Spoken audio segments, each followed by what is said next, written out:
Hello guys, welcome to our channel. నేను వెంకట్ తేజ. ప్రస్తుతం మనతో పాటు టీడీపీ అధికార ప్రతినిధి జోష్నా గారు ఉన్నారు. ఆమెతో మాట్లాడదాం.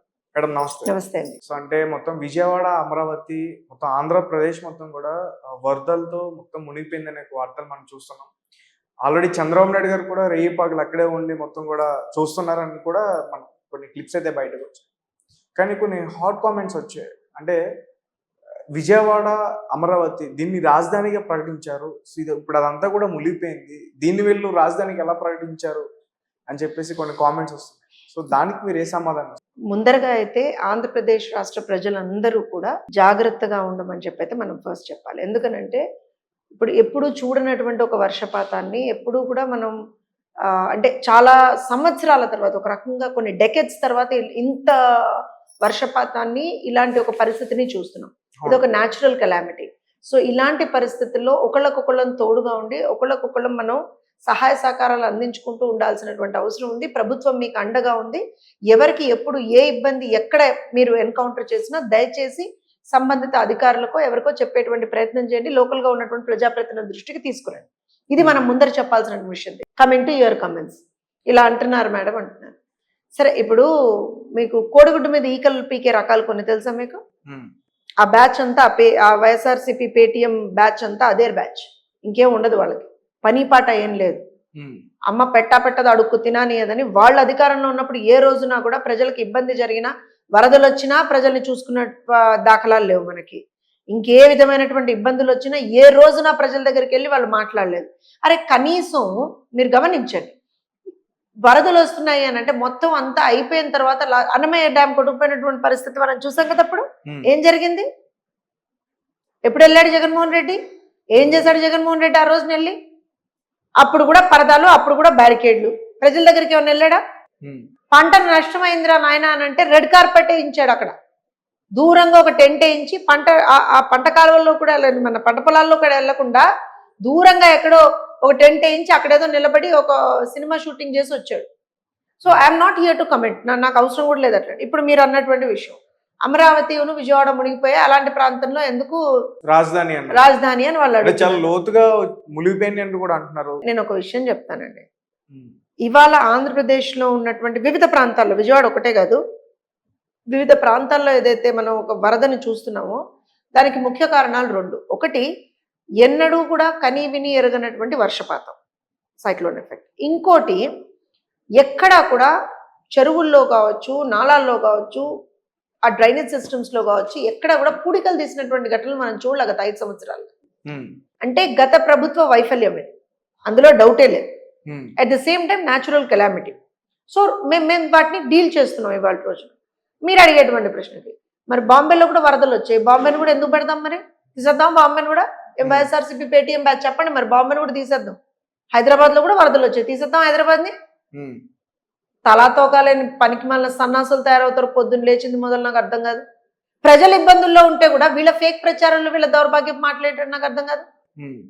ఏంటి అసలు దానికి కొంచెం కూడా అసలు వీళ్ళకి ఏమంటారు అంటే ఇంగిత జ్ఞానం అలాంటివి ఉండవేమో నా అంచనా ప్రకారంగా. ఇప్పుడు మీరు ప్రజల ఇబ్బందుల్లో ఉన్నప్పుడు వాళ్ళకి ఎలా మనం సేవ చేయాలనేది కదా ఆలోచించాలి. మీదో రాజకీయ పార్టీయేగా తగలడి, మీది ఓ రాజకీయ పార్టీయేగా. మీరు కూడా గత 5 సంవత్సరాలు రాష్ట్రంలో ఏదో వెలగబెట్టామని అన్నారు కదా, అధికారంలో ఉండేడ్చామని చెప్పారు కదా.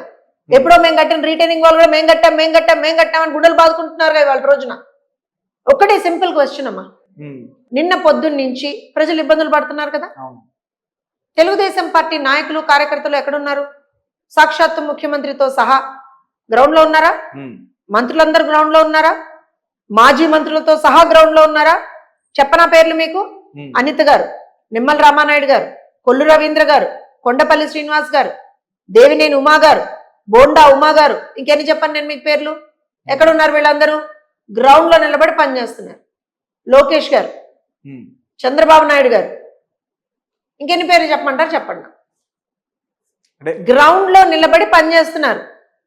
ఒక్క పేరు, ఒక్క పేరు వైఎస్ఆర్సీపీ వాడు ఎవరిదైనా సరే గ్రౌండ్లో నిలబడి పనిచేశాడు, ప్రజలకు ఇక్కడ సహాయ సహకారాలు అందించాడు, వాళ్ళని ఆదుకుంటున్నాడు, ఒక్క పేరు ఏమన్నా మీకు దొరికితే, లేదా ఏదైనా చిన్న విజువల్, చిన్నది ఏదన్నా ఒక 1 సెకండ్ 2 సెకండ్స్ విజువల్ ఏమన్నా మీకు దొరికితే కొంచెం మాకు చూపించరా? ఎక్కడన్నా మీకు దొరికితే? మాకైతే రాలేదు మేడం. చూడండి వాళ్ళ అసలు జగన్మోహన్ రెడ్డి గారు దాని మీద రెస్పాండ్ అయిన వీడియో కూడా రైట్. అది కూడా డిఫరెన్స్. ఆయన ఈ అది రకంగా కూడా డిఫరెన్స్. respond. ఇప్పుడు మీకు గుర్తుందంటే అన్నమయ్య డ్యామ్ కొట్టుకుపోయినప్పుడు చంద్రబాబు నాయుడు గారు ఎక్కడున్నారు? ప్రతిపక్షంలో ఉన్నారు. ఉమ్, రైట్. మా పార్టీ ప్రతిపక్షంలో ఉంది కదా. ఏం చేసాం? వెళ్ళామా వెళ్ళలేదా? అక్కడికి ఉమ్, బాధితుల దగ్గరికి వెళ్ళామా వెళ్ళలేదా? వాళ్ళకి మేము ఆదుకున్నామా ఆదుకోలేదా? ఆహార పొట్లాలతో సహా ఇచ్చామా లేదా? ఎన్టీఆర్ ట్రస్ట్ ఆధ్వర్యంలో అక్కడ ఇమ్మీడియట్ గా ఏవైతే వాళ్ళకి వైద్య సేవలు అందాలో, ఏ విధమైనటువంటి నిత్యావసర వస్తువులు అందాలో అన్ని ఇప్పించామా లేదా? ఏం చేస్తున్నారు నిన్నటి నుంచి వీళ్ళు? వైఎస్ఆర్సీపీ వాళ్ళు గాడిదలు కాస్తున్నాడు ఒక్కొక్కడు, ఉమ్, గాడిదలు కాస్తున్నాడు ఒక్కొక్కడు. కనీసం ఒక్క ఆహార పొట్లం పంచింది లేదు ఒక్కడు, ఒక నీళ్ల ప్యాకెట్ ఇచ్చింది లేదు ఒక్కడు, ఒక పాల ప్యాకెట్ ఇచ్చింది లేదు ఒక్కడు, కనీసం వెళ్ళి ఆ వరదల్లో ఉన్నటువంటి ప్రజల్ని ఆదుకున్నది లేదు ఒక్కడు. సోషల్ మీడియాలో మాత్రం కూర్చొని ఒక్కొక్కడు అసలు వాడు ఇష్టం వచ్చినట్టు రాస్తున్నాడు.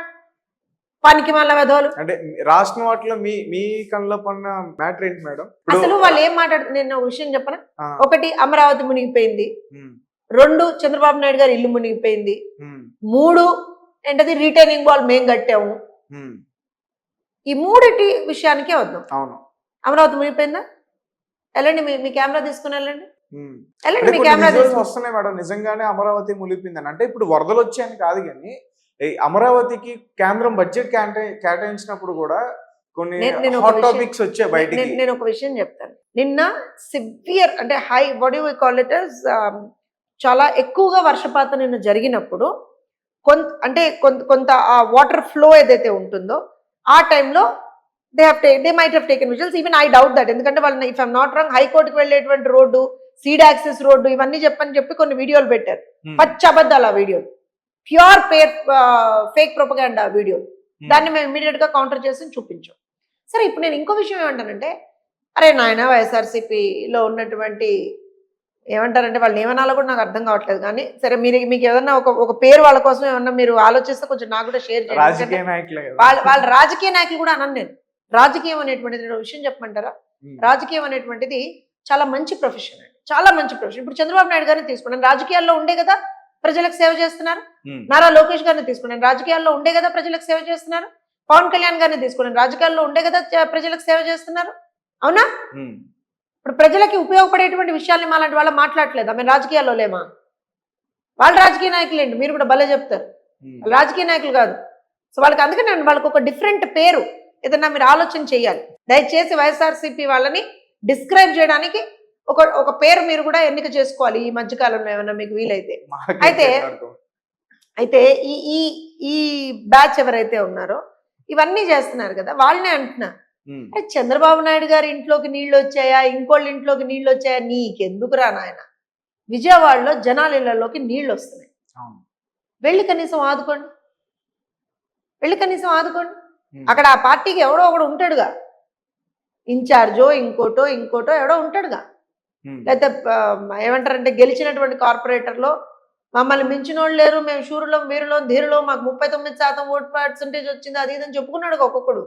ఆ 39% ఓట్ పర్సెంటేజ్ వచ్చినటువంటి పార్టీ నాయకులు, పార్టీ కార్యకర్తలు ఎక్కడ ఏడ్చారు మీరు అందరూ? ఎక్కడున్నారు మీరు అందరూ? చెప్పండి నన్ను ఒక మాట. అంటే ఇది నేను ఇది అసలు రాజకీయపరమైనటువంటి విమర్శలు చేసే సమయమే కాదండి. ప్రజలకు అండగా నిలబడాలి. వాస్తవానికి చెప్తున్నాను నేను. అందరూ కలిసి అందరూ కలిసి ఆదుకుని, ఇప్పుడు మేము ప్రతిపక్షంలో ఉన్నప్పుడు మేము ఆదుకోలేదా ప్రజల్ని? ఆదుకున్నాం కదా. అవునా? మీకు గుర్తుంటే 2014లో తుఫాన్ వచ్చినప్పుడు ఈ మహానుభావుడు ఎక్కడున్నాడు జగన్మోహన్ రెడ్డి? చెప్పాలి మీరు, మీకు తెలుసు ఎక్కడున్నాడు. అవెంజర్స్ సినిమా చూస్తున్నాడు, పబ్జి ఆడుకుంటూ ఇంట్లో కూర్చుని కొన్ని రోజులు. ఇవాళ ఎక్కడున్నాడు జగన్మోహన్ రెడ్డి? అసలు జగన్మోహన్ రెడ్డి గారు ఎక్కడున్నారో ఎవరికి తెలియదు. రైట్. ప్రతిపక్ష నాయకుడు హోదా కావాలి నాకు అని అడుక్కుంటున్నటువంటి జగన్మోహన్ రెడ్డికి ఇవాళ ప్రజలు ఇబ్బందుల్లో ఉన్నప్పుడు నేను పులివెందుల్లో ఉంటా, లేకపోతే అదేంటది ఇడుపులపాయలో ఉంటా, లేకపోతే నేను తుర్రుమని లండన్ వెళ్ళిపోతా, ఇవి కాదు కదా. మరి నిలబడు, ప్రజల కోసం నిలబడినా కూడా సంపాదించావుగా ఇంతగానం ఆస్తులు. రూపాయి ఇవ్వ ప్రజలకు చూస్తా నేను. రూపాయి వైఎస్ఆర్సీపీలో ఆ పార్టీకి సంబంధించిన నాయకుడు ఎవడన్నా రూపాయి ఇమ్మనండి, నేను చూస్తా. అయితే వైఎస్ జగన్మోహన్ రెడ్డినే సీఎం రిలీఫ్ ఫండ్ అని ఒకటి ఉంటుందిగా, రూపాయి ఇచ్చాడేమో అనుకోండి. అధ్యక్షుడు కదా పార్టీకి, నాకు ప్రతిపక్ష హోదా ఇస్తారా ఇవ్వరా అని చెప్పి కోర్టుకు వెళ్ళాడు కదా. 5 సంవత్సరాలు ముఖ్యమంత్రిగా ఎలగబెట్టానన్నాడు కదా, ఏం చేస్తున్నావు? ఎందుకు ఇవ్వట్లా నువ్వు? ఎందుకు ప్రజలను ఆదుకోలేకపోతున్నావు? నేను మళ్ళీ I come back to simple statement. రాజకీయాలు పక్కన పెట్టేద్దాం, రాజకీయాలు పక్కన పెట్టేద్దాం. ప్రజా అవసరాలు ఉంటాయి కదా, ఇప్పుడు ప్రజలకు అవసరాలు ఉన్నాయి కదా, రైట్? ఏమిచ్చావు వాళ్ళకి? ఏమిచ్చావు వాళ్ళకి అడగాలి కదా మనం. ఒక్క ఆహార పొట్లు, ఒక్క పాల ప్యాకెట్, ఒక్క నీళ్ళ ప్యాకెట్, లేకపోతే మందులో ఏవో సంథింగ్ ఏమన్నా ఇచ్చాడు జగన్మోహన్ రెడ్డి? ఎందుకండి మాటలు? ఎందుకు ఆ దిక్కుమాలిన ఎలివేషన్స్ ఇచ్చుకుంటాడు ఒక్కొక్కడును ఆ జగన్మోహన్ రెడ్డిని ముందర పెట్టుకుని? అంటే ఇది చాలా దౌర్భాగ్యకరం అంటాను నేను. ఒక రాష్ట్ర ప్రజలు ఇబ్బంది పడుతున్నప్పుడు మనం అక్కడ రాజకీయం చేయకూడదండి. ఇవాళ చంద్రబాబు నాయుడు గారి ఇంట్లోకి నీళ్ళు వస్తున్నాయి, ఇంకోటి వస్తున్నాయి, నీకు అది కాదు ఇక్కడ ముఖ్యం. నిజాన్ని వాళ్ళ మాటే నమ్ముదాం కొంతసేపు, పోనీ వాళ్ళ ఆత్మతృప్తి కోసం వాళ్ళ మాట నమ్ముదాం కొంతసేపు. దాంతో ఏమైనా అయిపోతుందా ఇప్పుడు? చెప్పండి నాకు విషయం, దాంతో ఏమైనా అయిపోతుందా ఇప్పుడు? ప్రజల ఇళ్లలోకి నీళ్ళు వచ్చాయి కదా, చంటి పాపలను వేసుకుని వాళ్ళు మొత్తం మోకాళ్ళలోతు నీళ్లు, నడుంలోతు నీళ్లు లో నిలబడుతున్నారు కదా, వాళ్ళని ఎలా ఆదుకుందాం చెప్పండి? ఏమన్నా కార్యాచరణ తీసుకురండి మీరు. అది కదా చేయాల్సింది ఏ రాజకీయ పార్టీ అయినా. ఇవన్నీ పక్కన పెట్టి ఈ చిల్లర నాటకాలు, ఈ చిల్లర ప్రొపగాండాలు, ఈ చిల్లర మాటలు ఎందుకు? గాలి పార్టీ, గాలి మాటలు, గాలి నాయకులు. మేడం అలాగే యాక్చువల్గా ఈరోజు పవన్ కళ్యాణ్ గారి బర్త్డే. అంటే ఆయన బర్త్డేకి ఆంధ్రప్రదేశ్లో ఎలాంటి సెలబ్రేషన్స్ ఉంటాయో అందరికీ బాగా తెలుసు, బాగా జరుపుకుంటారు చాలా మంది అభిమానులు కూడా. బట్ అంటే ఈ వరదల కారణంగా అవి కూడా ఆపేశారు. నా సినిమాకి సంబంధించిన ట్రైలర్ కూడా ఒకటి ఆపేశారు. సో దాని మీద మీరు ఎలా రెస్పాండ్ అవుతారు? డెఫినెట్గా పవన్ కళ్యాణ్ గారు నేను ఇందాక చెప్పినట్టుగా ప్రజల కోసం రాజకీయాల్లోకి వచ్చినటువంటి వ్యక్తి. ప్రజలు ఇబ్బందుల్లో ఉన్నప్పుడు మనం ఎలాగా అంటే ఏదో సెలబ్రేషన్స్లో ఎలా ఉంటామండి? నిన్న కూడా మీరు గమనిస్తే బాలకృష్ణ గారి 50 years ఆఫ్ ఇండస్ట్రీ ఏదైతే ఉందో నిన్న సెలబ్రేషన్స్ జరిగాయి. వాస్తవానికి బాబు గారు కూడా దానికి రావాలి, లోకేష్ గారు కూడా రావాలి, అందరు మేజర్ నాయకులు, మేజర్ అందరూ కూడా రావాలి హైదరాబాద్ లో జరిగినటువంటి ఈవెంట్ కి. కానీ ఇది టైం కాదు కదా, ప్రజలు ఇబ్బందుల్లో ఉన్నారు కదా. వాట్ ఇస్ అంటే ప్రయారిటైజేషన్ అంటాం మనం వీటిని. ప్రయారిటైజేషన్ అనేది ఇంపార్టెంట్ కదా. సో వాళ్ళకి ఎప్పుడూ కూడా మనం ప్రజలు సంతోషంగా ఉంటే మనం సంతోషంగా ఉంటామండి. వాళ్ళు ఇబ్బందుల్లో ఉండి వాళ్ళు బాధపడుతుంటే మనం సంతోషంగా ఎలా ఉంటాం? ఏ నాయకుడు కూడా సంతోషంగా ఉండలేడు కదా. సో ఖచ్చితంగా ఇవాళ పవన్ కళ్యాణ్ గారు డెఫినెట్గా ఈ ఎంపథైజెస్ with the people of Andhra Pradesh. So అలాంటి పరిస్థితుల్లో ప్రజలు ఇబ్బందుల్లో ఉండి ప్రజలు కన్నీరు పెడుతుంటే ఆయన ఎలా పుట్టినరోజు వేడుకలు చేసుకుంటారండి?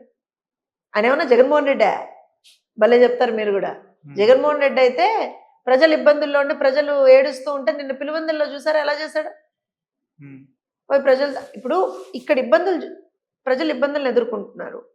నువ్వు రాష్ట్రంలో 5 సంవత్సరాలు పాలించావు, ప్లస్ రేపొద్దున నాకు ప్రతిపక్ష హోదా కావాలని అడుగుతున్నావు.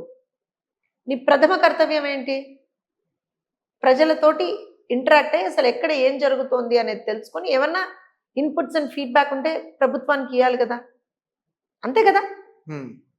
విమర్శలు ప్రతి విమర్శలు పక్కన పెట్టేయండి, ఇది కదా ఏ నాయకుడన్నా చేయాల్సింది, ఒక మాజీ ముఖ్యమంత్రి చేయాల్సింది. ఏం చేశాడు? పులివెందులపై కూర్చున్నాడు. ఎందుకు? ఎవరికి తెలియదు. నిన్న ఇట్లానే ఒకళ్ళు మాట్లాడుతూ ఏదో టీవీ డిబేట్లో ఒకళ్ళు మాట్లాడుతూ ఎందుకు వెళ్ళండి పులివెందుల, పుసుకున్న రేపు షర్మిల వచ్చి అక్కడ పులివెందుల ఇంట్లో కూడా షర్మిల కూర్చుంటుందని ఈయన ముందరెళ్ళి కూర్చున్నాడు అన్నారు. నాకేం తెలుసు, ఇవన్నీ తెలియదు కదా నాకు. నిజంగా అన్నారా మేడం? సీనియర్ మోస్ట్ జర్నలిస్ట్ ఒక టీవీ డిబేట్లో కూర్చున్నప్పుడు ఈ మాట అన్నారు. Madam you should also understand, ఎందుకని వెళ్ళి ఉంటారు ఆయన అన్నారు. నాకు తెలియని విషయాలు నాకు తెలియని మాట్లాడతాను నేను. నాకు నిజంగా కూడా ఆయన అందుకే వెళ్ళారని తెలుసుంటే ఇందుకే వెళ్ళాడు తేజ అని చెప్తుంది మీకు. మరి షర్మిలకు భయపడి వెళ్ళాడా, ఇంకోళ్ళకి భయపడి వెళ్ళాడా, లేకపోతే ఇక్కడ జనాల్ని చూసి భయపడి వెళ్ళాడా, జనాలు ఎక్కడ ఆయన్ని నిలదీస్తారని భయపడి వెళ్ళాడా, ఎవరికి తెలుసు. కానీ పద్ధతి కాదు అని చెప్తున్నాను. అయితే ఇప్పుడు అక్కడ మీ ప్రభుత్వం ఉంది, కూటమి ప్రభుత్వం. అంటే ఇక్కడ ప్రజలు చాలా ఇబ్బంది పడుతున్నారు. మరి వాళ్ళందరినీ కూడా ఆ ఇబ్బందుల నుంచి బయటపడేయడం ఎలా? అంటే దీనికి సంబంధించి మార్గం ఆలోచించారు? ఇప్పుడు నేను అదే చెప్తున్నాను. ఒక న్యాచురల్ కెలామిటీ, వరదలు, వర్షం అనేటువంటిది మన చేతుల్లో లేనటువంటిది. కానీ ఎప్పుడైనా సరే ఇలాంటి ఒక న్యాచురల్ కెలామిటీ వచ్చినప్పుడు జరుగుతున్నటువంటి నష్టాన్ని మనం ఎంత తక్కువ చేసుకోగలం. ఏ ప్రభుత్వం అయినా దానికి ప్రయత్నిస్తుందమ్మా. నేనేదో ఇప్పుడు జగన్మోహన్ రెడ్డి ప్రభుత్వం అయినా ఇంకోళ్ళైనా సరే ఎవరైనా సరే ఎవరు ఎప్పుడున్నా సరే జరిగేటువంటి నష్టాన్ని తగ్గించుకోవడానికే మనం చూస్తాం. ఎందుకంటే దాన్ని ఆపలేం కదా. వరదల్ని, సైక్లోన్స్ని, వర్షాలని మనం ఆపలేం. కానీ దానివల్ల జరిగేటువంటి నష్టాన్ని కొంతవరకు మనం మిటిగేట్ చేసుకునేటువంటి ప్రయత్నం చేయాలి. అదే గవర్నెన్స్ బేసిక్గా. ఇంకోటి ఏంటి అంటే అలా నష్టంలో ఉన్నటువంటి, అలా ఇబ్బందుల్లో ఉన్నటువంటి ప్రజల్ని మనం ఆదుకోవాలి.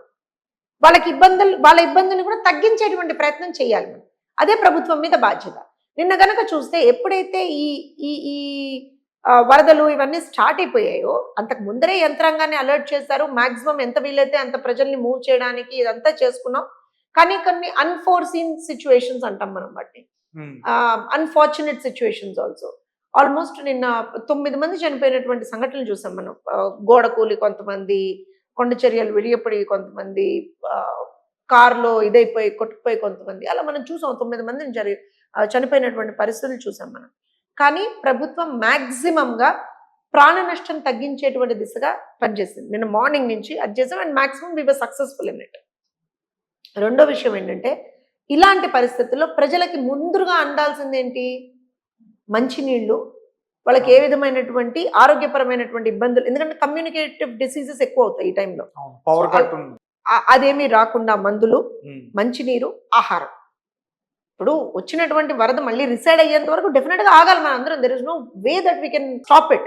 కానీ ఆ పరిస్థితుల్లో ఉన్నటువంటి మారుమూల ప్రాంతాల్లో ఉన్నటువంటి ప్రజలకు కూడా ఈ ఆహార పదార్థాలు వెళ్ళాలి, మందులు వెళ్ళాలి, ముఖ్యంగా మంచినీరు వెళ్ళాలి, ఇవన్నీ వెళ్ళాలి కదా.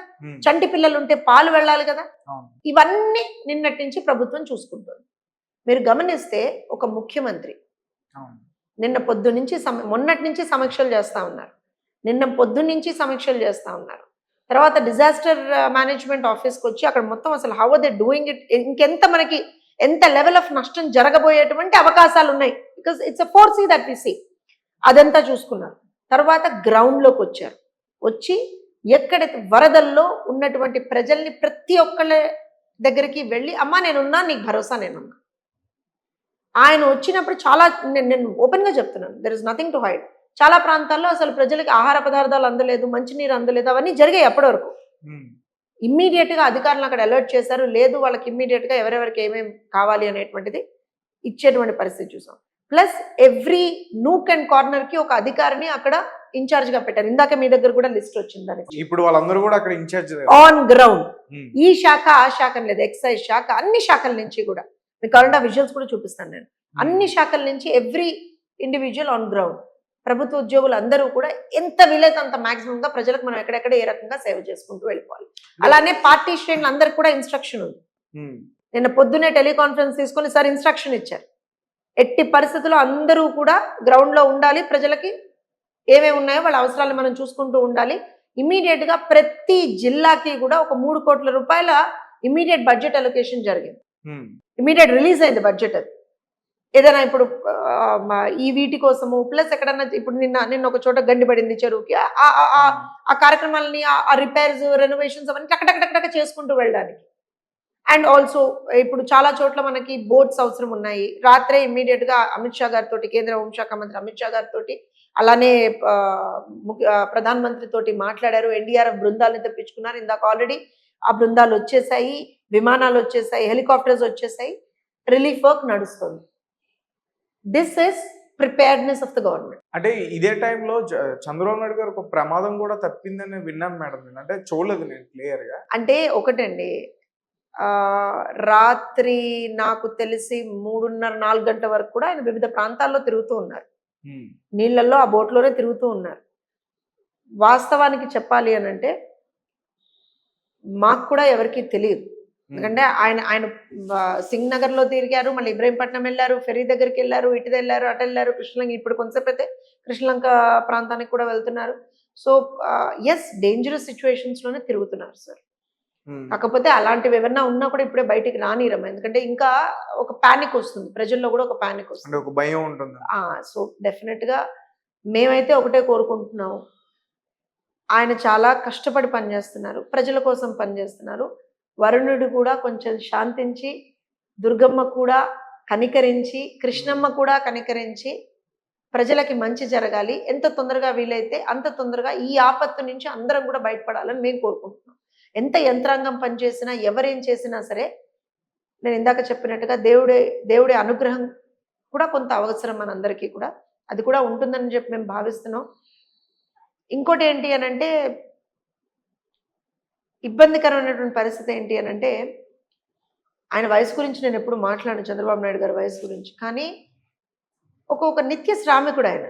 ఏంటో మరి ప్రజలు ఇబ్బందుల్లో ఉన్నారు అని అంటే ఆయనకి ఏంటో మరి అసలు తిండి తిప్పలు నిద్ర ఆహారాలు ఏమి పట్టవు గతంలో ఆయనకి. హుదూద్ టైంలో కూడా హుదూద్ అట్లానే టైంలో చేశారు. అంతే, నిన్న అంతే. దాన్ని కూడా ట్రివియలైజ్ చేసినటువంటి వైఎస్ఆర్సీపీ వాళ్ళు ఉన్నారు చూసారా, వాళ్ళు నిజంగా క్షమానులు కూడా కాదు. ఉమ్, చంద్రబాబు నాయుడు గారు నేను రాత్రంతా ఇక్కడే ఉంటాను, మీకు మీరు కొంత కుదుట పడేదాకా నేను ఎక్కడికి వెళ్ళను, ఉమ్, గంటకి అప్డేట్ మీడియా అండ్ ప్రెస్ కూడా ఇస్తాను. నేను అధికారులు ఎవరు పని చేయకపోయినా సరే నా దృష్టికి తీసుకురండి, నేను చూసుకుంటాను. ఒక ప్రజానాయకుడు నిన్న రాత్రంతా కష్టపడి మీరే ఉన్నారు, మీ విజువల్స్ మీ కెమెరాస్ అన్నీ ఓకే, అక్కడే ఓకే. ఉన్నాయి. ఉమ్, ఆయన పని చేయడం కాదు, నాకు తెలిసి మీ అందరితో కూడా పని చేయించినట్టున్నాడు. ఆయన తిరిగినంతసేపు మీరు కూడా తిరగాలి కాబట్టి. అవును. సో డెఫినెట్ గా ఇవాళ రోజున ఏంటి అని అంటే ఒక సార్ని చూసి ఆయన పని చేసేటువంటి ఇది చూస్తూ ఉంటే గర్వపడతాం, ఎట్ ద సేమ్ టైం కొంచెం భయంగా కూడా ఉంటుందండి. ఉమ్, మీరు ఇందాక చెప్పినటువంటి సిచ్యువేషన్ కావచ్చు, ఏదైనా కొంత భయంగా ఉంటుంది. సో కాబట్టి ఎంత తొందరగా వీలైతే అంత తొందరగా ఇవన్నీ కూడా సమస్యపై ఎందుకంటే ప్రజలు బాగుంటేనే ఆయన కొంచెం రెస్ట్ తీసుకుంటారు, ఆయన కొంచెం కుదుట పడతారు. ప్రజలు ఇబ్బందుల్లో ఉంటే ఆయన ఎవ్వరు చెప్పినా వినరు. ఉమ్, వద్దు సార్, నిన్న సెక్యూరిటీ వాళ్ళు కూడా చెప్తున్నారు, సార్ అక్కడ నీళ్ళు ఎక్కువగా ఉన్నాయి, కొంత ఫ్లో కూడా ఎక్కువగా ఉంది, వాటర్ ఫ్లో ఇబ్బంది పడతామేమో అన్నారు. ఉమ్. ప్రజల కన్నా ఎక్కువ ఎక్కండి అన్నాడు ఆయన. ఆయన సెక్యూరిటీ ఇద్దరు. నువ్వే డెఫినెట్ గా ఆయన శిష్యులమైనందుకు గర్వపడుతున్నావు. ఇలాంటి అంటే రాజకీయాలు నేను ఇందాక చెప్పాను చూసారా, రాజకీయాలతో ప్రజలకి మనం ఎంత మంచి చేయొచ్చు అనేటువంటిది ఒక రాజకీయ నాయకుడు చూపించినటువంటి సంఘటనలు ఏమన్నా ఉన్నాయంటే నాకు ఎప్పుడు చంద్రబాబు నాయుడు గారిని చూస్తేనే గుర్తొస్తుంది. తుఫాన్ అయినా, వరదలైనా, వర్షాలైనా, ఏవైనా సరే, కరువు కాటకాలైనా ఏవైనా సరే అనునిత్యం ప్రజలతో ఎలా ఉండగలుగుతాడో నాకు అర్థం కదా మనిషి. ఇప్పుడు ఇంకా కొంచెం వర్క్ పెరిగినట్టుంది ఈ అనుకోకుండా వచ్చిన వరదల వల్ల. అదే చెప్తున్నాను. అంటే ఒకటిలేండి, ఆయనకి ఇలాంటి పరిస్థితులు ఆయన చూడనివి కాదు. ఆయన ఇలాంటి డిజాస్టర్ మేనేజ్మెంట్ దీంట్లో హీఈస్ అ ప్రో. ఎందుకంటే మనం చాలా సందర్భాల్లో చూసాం, హైదరాబాద్లో వచ్చినటువంటి వరదలు కావచ్చు, నాకు తెలిసి 2000 సంథింగ్ ఉభయ గోదావరి జిల్లాలో వచ్చినటువంటి వరదలు కావచ్చు, చాలా సందర్భాల్లో ఈవెన్ మనం విశాఖపట్నంలో, శ్రీకాకుళం జిల్లాలో తిత్లీ తుఫాన్, ఇలా చాలా ఎవ్రీథింగ్ హీ జస్ట్ అంటే మేక్స్ థింగ్స్ ఈజియర్ అంటాను నేను. మనం చాలా కష్టతరమైనటువంటి పరిస్థితులు అని మనం అనుకుంటున్న క్షణంలో ఏమీ కాదు, గ్రౌండ్లో పని చేసుకుంటే అన్ని సమస్య పోతాయి, ఏం కాదు అని ఒక ధైర్యాన్ని ఆయన ఇవ్వగలుగుతారు ప్రజలకి. అది నాకు తెలిసి ఏ రాజకీయ నాయకుడు ఎప్పుడు చేయలేదు. అంటే ఇక్కడ నేను కంపారిజన్ తీసుకున్నాను, కానీ ఇప్పుడు 2 తెలుగు రాష్ట్రాల్లో ఒకే రకమైనటువంటి పరిస్థితి చూస్తున్నాం.